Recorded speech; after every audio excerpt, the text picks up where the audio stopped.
Kapan aku dibikinin nasi goreng mbak ya presiden siapa yun? Itu seneng banget tuh. Siapa mau nasi goreng Ibu Mega? Ya tapi bayar loh. Ketua Umum PDIP Megawati Soekarno Putri mengungkap ada presiden yang kangen nasi goreng masakannya.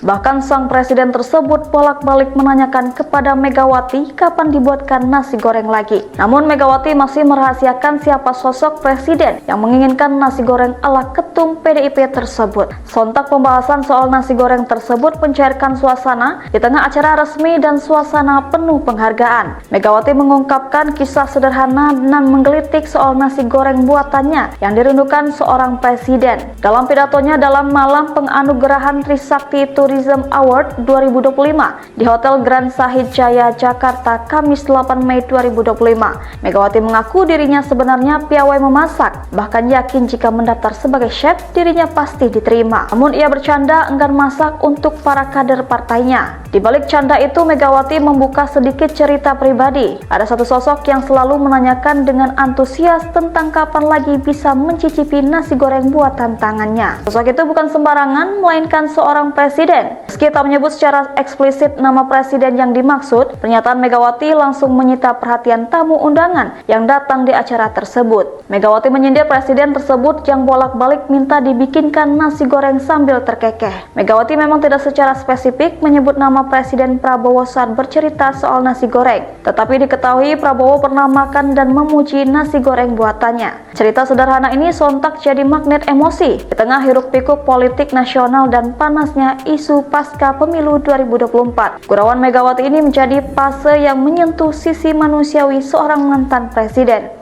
Meski akrab dengan panggung politik dan strategi kekuasaan, Megawati ternyata tetap seorang ibu, seorang koki rumahan yang makanannya dirindukan, bahkan oleh orang nomor satu di negara ini. Kepada para kader PDIP pun Megawati dengan nada bercanda menawarkan nasi goreng buatannya dan itu tidak gratis.